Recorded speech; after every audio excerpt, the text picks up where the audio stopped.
This news update is brought to you by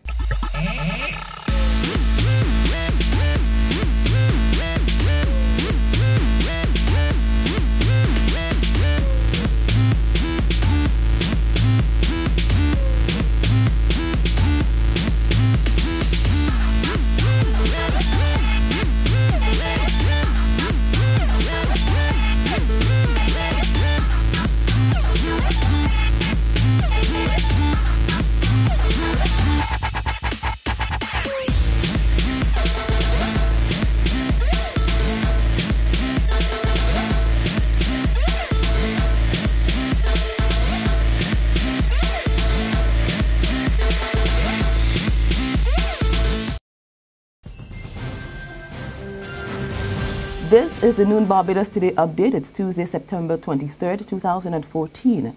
I'm Carol Williams. Thanks for joining us. Grim predictions for next year's sugar crop. Richard Armstrong, the managing director of Sunbury and Hampton Plantations in St Philip and Collerton Plantation in St John, cautions that the government's failure to provide promised payments will set back farmers. He tells Barbados Today sugar farmers have only received $60 of $120 per ton for cane ripped this year from the Barbados Agricultural Management Company Limited. He says farmers urgently need the remainder to safeguard next year's crop. Well, it's more than necessary. Some of us have on the promise that we're going to get this money, have gone back and doing the necessary work to do some planning, which is the traditional time of year that we do some planning. Some of us had done some forced backs, which is the planting of cane in May and June. This is cane that is planted in May and June and will be repped the following crop. Some of us have done that and then have run out of funds to maintain it. Now that we've made these promises again, some of us are trying to repair, like I said, the damage that was done in terms of weedicide and not fertilizing to those canes that we planted in May and June. With the hope and the presumption that we're going to get this extra $60 in a few weeks' time. Don't count out small businesses. In fact, Governor of the Eastern Caribbean Central Bank, Sir Dwight Venner, says small businesses and cooperatives are the answer to boosting the region's competitiveness. Speaking last night at the 6th annual Leo Leacock Memorial Lecture that formed part of activities marking Small Business Week, he argued that these enterprises can spur the growth needed to make the region competitive. But to achieve this, Sir Dwight says Caribbean communities must change their outlook and come together to create critical essential mass for successful businesses.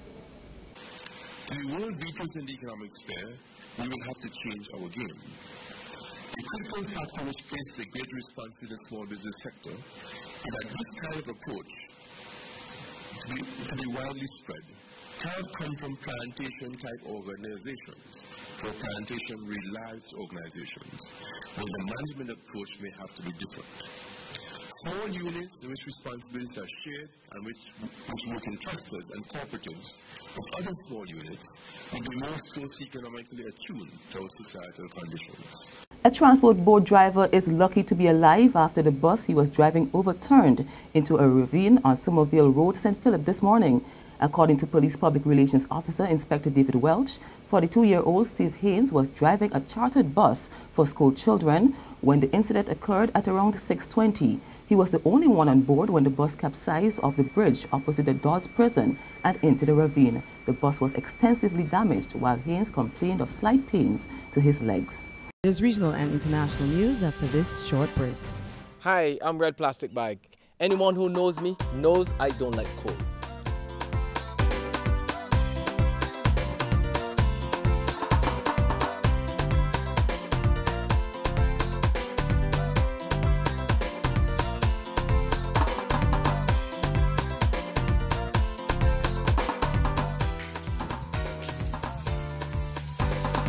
Sunshine reigns in my country. I love it. Get your sun power. to our regional neighbors, the Trinidad and Tobago government confirms that it's putting Colonial Life Insurance Limited, CLICO, up for sale. Finance Minister Larry Hawaii says the government has abandoned plans to set up a new company to take over CLICO, and it's now ready to sell once the price is right. He says the government is in the process of getting the valuations done, and an investment company is being hired to advise on how the sale should proceed. Minister Hawaii also announced that Barbados and other Eastern Caribbean countries will receive $258 million in payout for managing the costs involved in the CLICO fallout. And on the international front, there are reports that at least 70 ISIS fighters have been killed in strikes led by the United States and its Arab allies as they bombed Syria. U.S. Central Command reports warplanes and ships launched Tomahawk cruise missiles with struck fighters training compounds, command and control facilities, a finance center and armed vehicles. The air attacks follows a pledge by U.S. President Barack Obama to strike in Syria against ISIS, a Sunni Muslim group which has seized large areas of Syria and Iraq. And that's our Noon Barbados Today update. We'll be back again at 6 p.m. Until then, remember to log on to www.barbadostoday.bb, subscribe to our e-paper, email updates, or better yet, like us on Facebook. You can also catch us on Izubi Media in bus terminals or screenplay at supermarkets and gas stations near you for the latest news and sports. Have a safe and productive day, and we'll see you later. I'm Carol Williams. This news update is brought to you by